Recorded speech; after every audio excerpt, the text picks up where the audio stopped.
everybody? It's Matt Sarmiento from Sarmiento Motorsports. So, we are in the process of getting our swing arm off. So just to get you up to speed, because we do have a pretty packed weekend coming up. So, we are in a little bit of a time crunch. So, gotta go. So, this is where we're at. End up taking the other wheel off.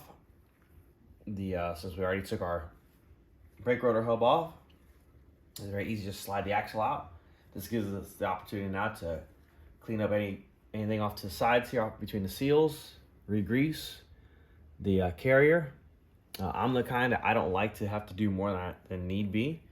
Also to take your brake line off, hang your brake caliper up on your Nerf bars. You don't want to leave it hanging like that for too long without the support. And as far as like the linkage, that's what stumps a lot of people. You don't have to take off all your linkage. I mean, you can if you want to, but not necessary.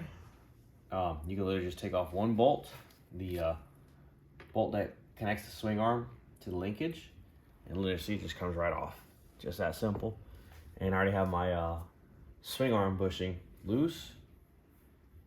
Or excuse me, my swing arm bolt, the main bolt that holds the swing arm to the frame and also to the engine, the nuts already loose. All right, so what the indicator for me that I knew something was happening was the rubber seal on the cap that is starting to bulge. When that starts to get interrupted, the bushings, when it starts to move around, is actually gonna pop that guy out. So that was an indicator for me to start inspecting. So take a look at the rubber seal around your caps on both sides. That'll tell you a lot what's going on. So this is the ideal tool to use to get the swing arm bolt out. A long rod of some sort. This is actually an air hammer bit. Works perfect for this. I don't need to use the air hammer. Now when it's a bolt that's in there, it's been there for, since the day it's been put on there, it hasn't been greased, and yes, you gotta use the air hammer. So I'm gonna go through and get this guy tapped right on out. All right, there's our bolt. No problem, piece of cake. It's good to clean this guy, inspect it. If it's starting to get any, so this guy needs to be changed here soon. Mine's starting to get like a lip cutting into it. So I definitely got to get another bolt in here. Inspect it well, clean it, lube when you go to reinstall it. But yeah, when it starts to get a lip cutting into it, I can feel with my thumbnail. It's not the worst. I've seen where they're cutting really bad. That's when they snap the bolt head off. So this guy is going to be being replaced here soon as well. You can get one of those coming. All right. So make sure also too, your machine is supported on the front as well. So it's supported in the center, also in the front, because we took a lot of weight off of it. That way the machine doesn't flip off the stand. So point for safety. So you grab the swing arm, give it a good shake, and pull back. And it should be, in a sense, relatively snug, but not impossible to take out. And there we go. See? They didn't have to take nothing out. You can actually flip the shock around on the knuckle, and it comes right out. So less stuff to take out. I mean, if you want to take out the shock knuckle, you can leave the shock in there, the knuckle, and the linkage. No problem. If you feel more comfortable taking that all out, because you have to service the rear shock, the bearings in here, all that stuff, do so. But then I have to do all that and save myself some time. So all right, get right to this guy, get the thing on the bench and start taking this thing apart, and then you gotta get it on the press. So you do want to remove any chain guide or chain buffer parts. Actually, I just put this one on too, so I'm definitely good to put a little bit of Loctite on there. I usually do. So this one really wasn't that bad because the seal wasn't coming out. Remember, there's a washer that goes on the inside, that cap and that seal, and obviously the grime that comes with the track. So let's grab that and see if you can't move that. And yeah, that one has a little bit of play, not crazy. You can actually see that let me slide it out just a little bit. That one's not terrible though. Let's get to the other one, the one that was more of the problem. Same thing. Seal on the caps, trying to get any dirt in it like I just did. Oh, it's fine because the kit comes with the seals. So all this stuff needs to be lubed. There you go. Get out of there. So at least it was well greased. I try to grease them up really good. See, if you go too far, you'll start grinding these washers and all that stuff, and you actually need all that stuff. So I figured I'd try the Tusk kit. This one right here I just had in there was the Pivot Works kit. I don't mind trying them all. I've tried, I think, every single one of them except the Tusk one. So, and they've been good to me so far. So I'd rather do this a couple times than having a bad swing arm. Yeah, I could actually work. So on my thumb, see, you can actually see the clean part of it. It's actually moving. There we go, yeah. Not much, but it's enough to translate that little bit. Yeah, that definitely has like a good little motion, at least where my direction I'm looking. Yeah, that's just enough to be obnoxious. So better safe than sorry. So anyways, you want to slide out your spacers, keep your spacers separate. Yep, see my needle bearings just fell out. There you go. That says it all right there. But better that they're greased, that they're still well greased instead of coming out all rusty. Then that's when it's really bad. These are really good to hold on to on a rainy day. Also too, especially like I have a different swing arm, the new set, you actually do kind of want to take a measurement of those guys. Because yeah, mine's a little different. So easier to measure those side for side. That way you're not fighting the swing arm trying to go back in. Perfect. And I try to keep them left and right, because they are a little, yeah, see, they're a little different height-wise. Left side, right side. So keep them separate. This also gives you a better idea what's been going on. But yeah, this one wasn't terrible. Get light in there. So I gotta say it hasn't been bad. And well, that's okay. It's about to hit the press, and we're gonna see what's up. We're gonna check our kit right fast. See what we got in here and the goods. These are your inner seals. That's good. So the seals that go on the inside, right? Because the outside has the cap seals. New cap seals, fantastic. Hey, look at that, new washers, right? Because they do wear. All right, so we have new bushings on the inside. There is a nylon bushing in here, okay? And new bearings. So you should have bearing, inner bushing, bearing, inner bushing. So we got some work to do, and we'll definitely take some measurements. Well, these guys in there, well oiled. That's great. And no joke, like if yours are way different, yeah, looks really good. Way different, because I've seen maybe on an after, like mine's a different swing arm than stock, where there was a bushing or a sleeve that was like longer than the other one, and your sleeve is okay. It's not all tore up, it's not all ground up, it's not all gold and pitted and stuff like that. It's just fine. Like mine have been around the block and some, and they look, honest to God, like you don't even have to hit them with any emery paper. They don't even, like, you cannot physically even feel it with my thumbnail. I can't feel not a single scratch. If you had to reuse that, you could. But now if it's all pitted and gold and all nasty, well then no. That is a no. No. You seem to be well. Or disgustingly rusty. So mine has barely any surface rust, and that's from this one here, because it does stick out a little bit further. Anyways, we need to get this guy on the press. This is where it gets tricky. You do want to pop out these little seals. You take a flat screwdriver, just pop them out. Boom, boom. Piece of cake. And yes, if you have a press, it is a lot easier. It's not easy, I'm not gonna deny it. It's still a little bit of a fight with a press, you know, getting everything centered and lined up, but it's a lot better with a press. So we're gonna get to work with that. Ooh, those guys are definitely in there. Those might have to just be pressed out as well. That's probably an easier idea. All right, so when you're using the press, hope the light is not in the way. Remember, you have to actually press this thing through one side of the next. If you press let's say starting from here, which would be a lot easier, then you're actually pinching, you're squeezing the swing arm, right? So potentially you could damage the swing arm, because normally the engine is in here. The swing arm is meant just to go up and down, and when it has all the parts in there, then it's strong. But if not, you could actually really damage this thing. Also a good time to check for any cracks. Take a brush like I just did. Look for any cracks, get the dirt out, anything abnormal on your swing arm. You know, do it now while it's there. And as you press, you also got to give a little, you heard that crunch, little crunch sound there? So you actually have to work with it. And it's all sliding right on out. Once you break it free, piece of cake. It's all coming on out. So I have my plate set up to hold it. So you do got to give a little bit of help. As you can see, she is on the way. So I am using a long extension and a socket and running with it. Nope. And there's parts flying already. Definitely missed the trash can.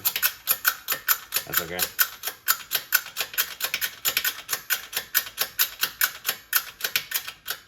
This is where it gets interesting.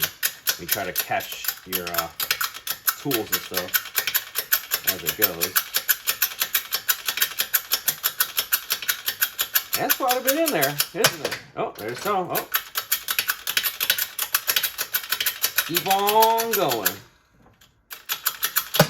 There it is. I'll end up in the trash can. There we go. That's why I would rather do this several times. I know it's hard to see without, being right here. We'll get it up back on the bench to look through, because you want to make sure this is clean. I'd rather do this a couple times than have a messed up swing arm. That is for sure. No doubt about that. So, and there you go. Went out with the seal and all. So, oh yeah, that seal is. Oh, it did its thing. Woo.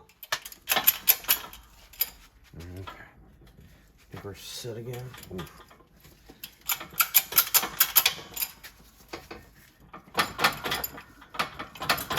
Woo. This one might be a little tougher. Yeah, the plates are spreading apart on this. Yeah, we don't want to be falling out. We need those plates to hold our stuff up, right? Yeah, so be patient with it. Like I said, even with a press, it could still be tough.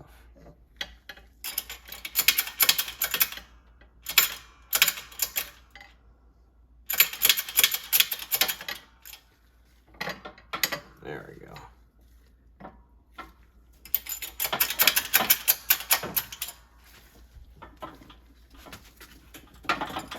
I'd bust out an air hammer on this one.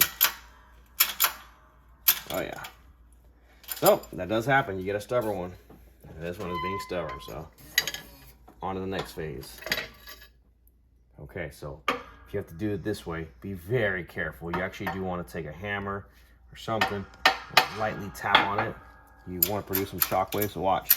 As I push, you see starting to pinch my swing arm some. So you definitely want to, tear on the powder coat. Easy with it. There we go. Definitely just get it moving.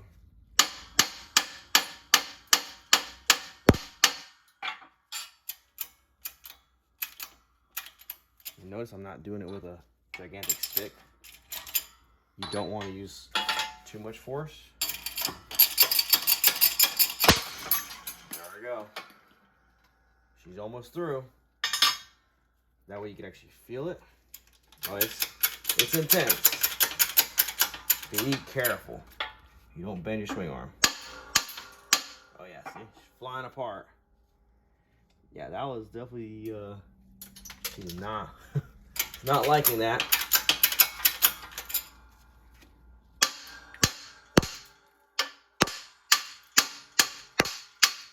Oh yeah.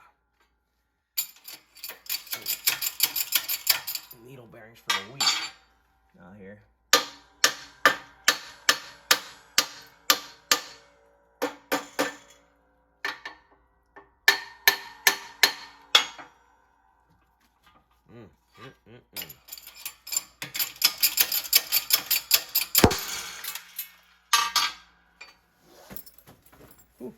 throwing bags off me and stuff.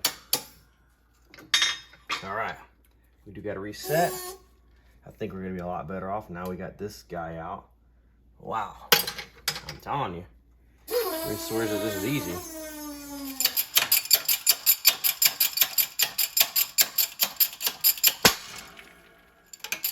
Oh yeah, a little bit of destruction here.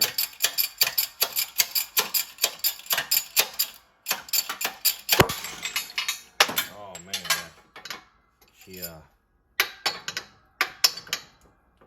she's not liking it. Oh well, y'all gotta come on out. Party's over.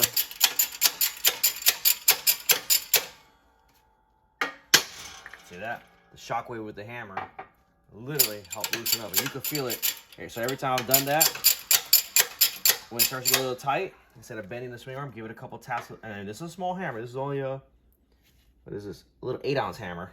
See that? That's all it takes. And parts are literally just flying out. The shockwave with the hammer will make all the difference. Now we got it on the run. Oh yeah, with parts still coming out.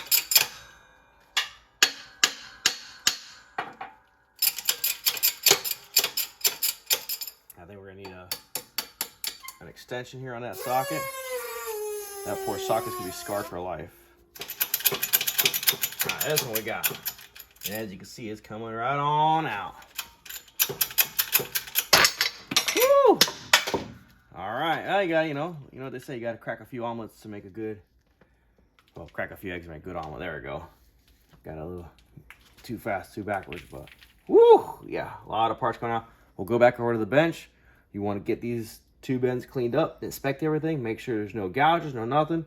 Inspect it well, grease it, and then we'll go back together. Okay, so you do want to inspect the tube.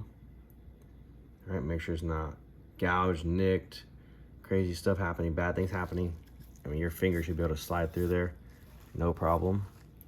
Okay, it definitely doesn't hurt to take, especially if you have like a wire brush kind of deal, like a round ball one. Run it through there a couple times to clean it up, or just bust out a good shop rag. Shove a shop rag through and all the stuff, and honestly, gotta just get in there and make it happen. Just that simple. So you gotta get down and dirty with it. That's all there is to it. Definitely check around this is the part of the left side for if the chain has been cutting through, so you'd know if your cap was cut through. Right? That means you haven't been changing your swing arm or your chain buffer enough. Swing arm to chain buffer enough. I try to change mine out with every chain minimum. They do wear out. Also, I'm not a fan of buying the one that you gotta like take the swing arm off every time. There are some really cool ones. I mean, that's great for the long races and stuff like that, but for me, for what I do, I need the TM Design one has been fantastic and has worked well for me. And it's also easy to change, quick and easy. I could do it right there in the trailer at the track, worst case scenario.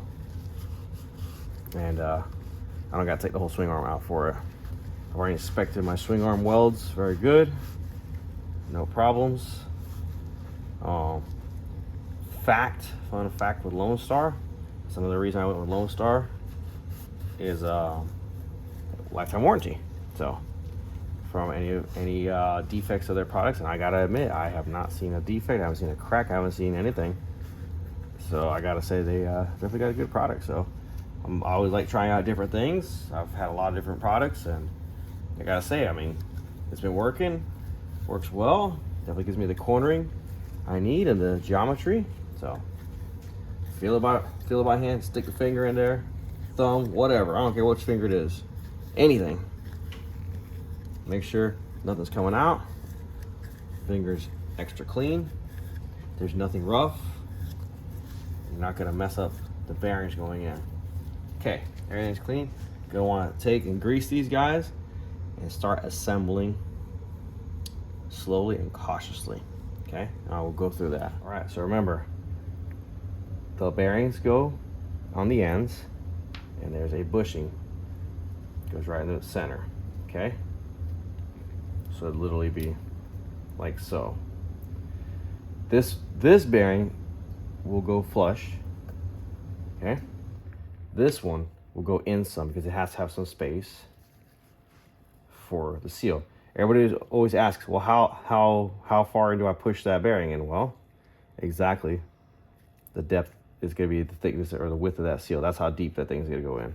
If you want, you could always cheat and put a little mark out here, a paint marker, something that actually works really good. Or use a micrometer, right, like so. Pull out your micrometer. Basically 8 millimeters is going to be your depth. All right, so for those of you that didn't know, this end of the micrometer is to check depth, which you'd be able to slide the micrometer through and then check. Simple, very, very simple. Or stick a gauge in there, anything. So 8 millimeters is the depth that we need to go in. Can you start gently maybe tapping one of these in? Yeah, you could. I think it would make life a little harder, but it is possible. Not everything's been well lubed. Oh, that one's actually going in. There you go. Actually went in pretty good. So he went, and then he stopped. Right. See, so he is pretty tight in there. Well, that's a good first start. Get our bushing in. And obviously, you know, I got to finish pressing that guy through. Okay, so that bushing is going to need some love. So I guess back over to the press. So once everything's clean and all that, it's actually not terrible to press it from and do not hit it hard because all the needle bearings will fly out, or because you could break the cage. And find yourself a socket or a sleeve that is the diameter of this. You do not want to push on the cage. You push on the cage, there goes the end of that. You will not like life. Remember, small hammer. Leave the sledgehammer in the toolbox. Small hammer. This is precision stuff, not driving rebar into the ground. Leave the sledgehammers in the job box. All right, so we're gonna find the right size sockets. I mean, 'cause I don't think I have any sleeves that'll work that size, so an 18 is a little too fat. So let's get the right stuff and get ourselves set up. All right, get yourself centered as flush as possible. Easy. Easy does it. You don't need to be too rough on it. Piece of cake. And as it's going, take a look under there. Remember we said 8 mil? Not too hard to gauge.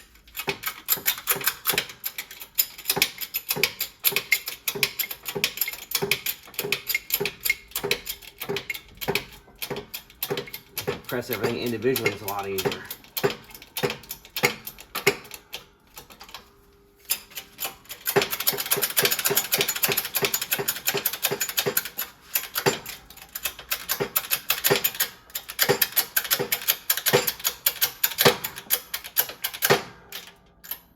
And there we have it. Done enough of them.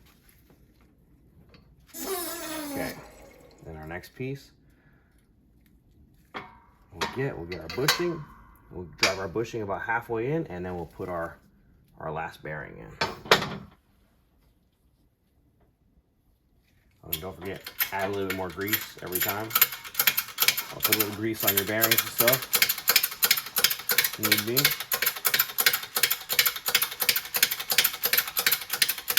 And that one's well right there. Last one should be pretty easy.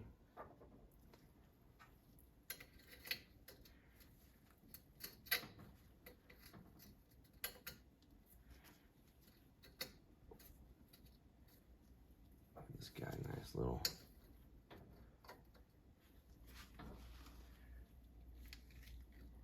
gentle welcome home.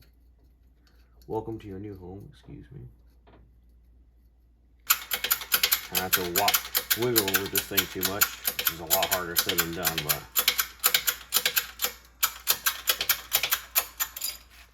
look already. There we go. There we go. Need something a little more firm. All right, well, we're going for it. We're gonna drive it in with the end here. It does not want to cooperate. That's okay. It's gonna cooperate when it goes on in. There we go.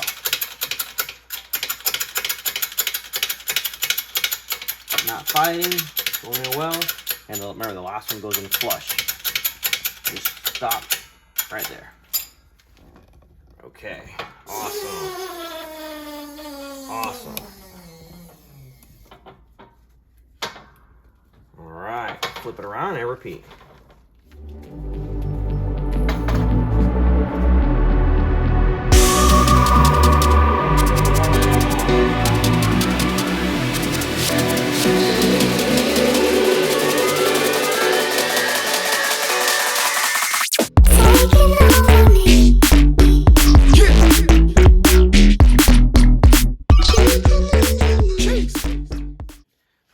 So everyone wants to know, how do you get the seals in? So I just tap that one in. Give it a little tap. It would be technically a socket or a pipe that's a little bit bigger. And you actually just press it through and through without dropping everything. Let's see if we can get this guy set up.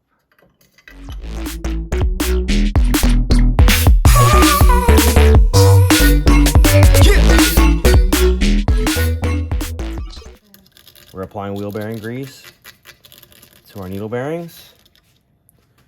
We want those guys to be very well greased. And there's plenty of cavity room in there, so add some. It will not hurt it to put some grease in there. Don't get me wrong, if you're pumping grease in there with a grease gun, then that wouldn't be so good. Come on this side. Thank you. Because you do not want dry bearings at all. So grease her on up, because she's in there for the long haul. Chemical brush works great. If not, stick your finger in the grease bucket and apply with the finger. I've done it many a times. All right, so remember our pins, right? One was longer, one was shorter. All right, longer one goes on this side. All right, say left-hand side or driver's side if you want. Take a good look, and well, they're the same. Always check that for sure, because it will be a bad day. I'm gonna give you a little twist. Twist. Getting through all the stuff. Oh, definitely do not want to pop the seal out. At least the seal has a really good sealing lip on it. Actually, like, hold this seal. Whew, there we go. Yeah, so I was like bulging the seal a little bit, so I don't want to do that. So, okay. I'm better with that.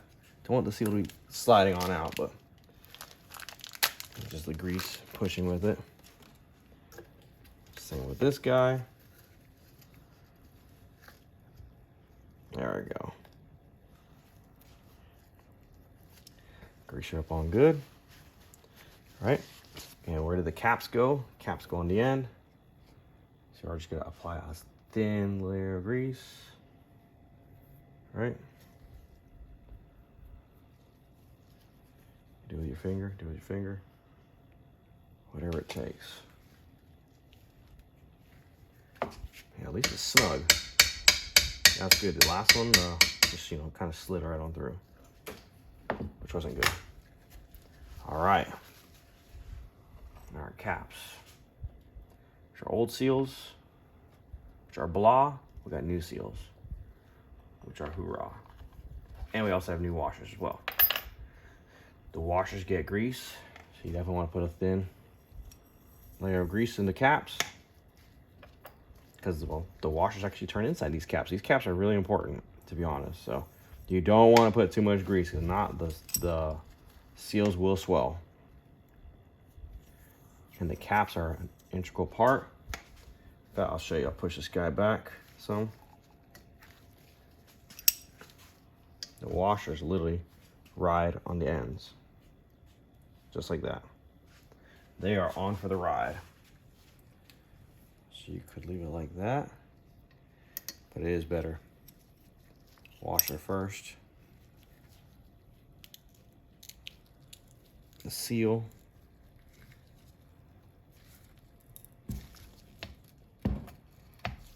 Oh, it's definitely sealing. Give it like a twist, and you actually feel it line up, and make sure now you actually pretty much see the end of the sleeve. Okay. If it's a little greasy, let it be. It should be all right. This time you definitely want grease where it needs to be, and of course repeat the same on the other side.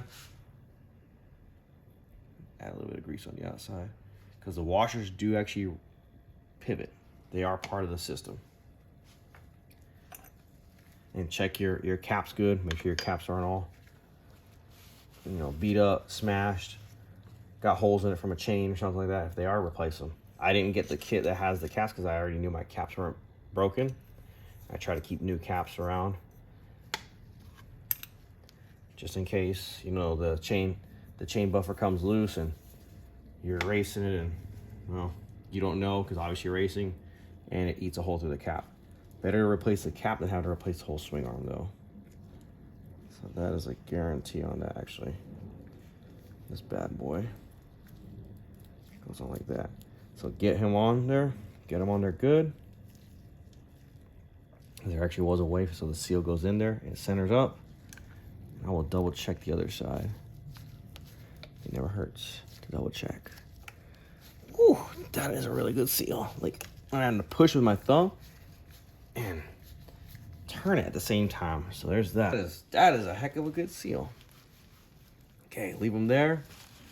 So we're gonna reinstall our chain buffer. I always do a little bit of Loctite and then we'll have it ready to go up there. There's no debris there, nothing. Our swing arm bolt is there ready. Oh, also too, if you have a chain roller that needs to be replaced, now would be a great time to change that. It's wide open right there, hanging out, just chilling.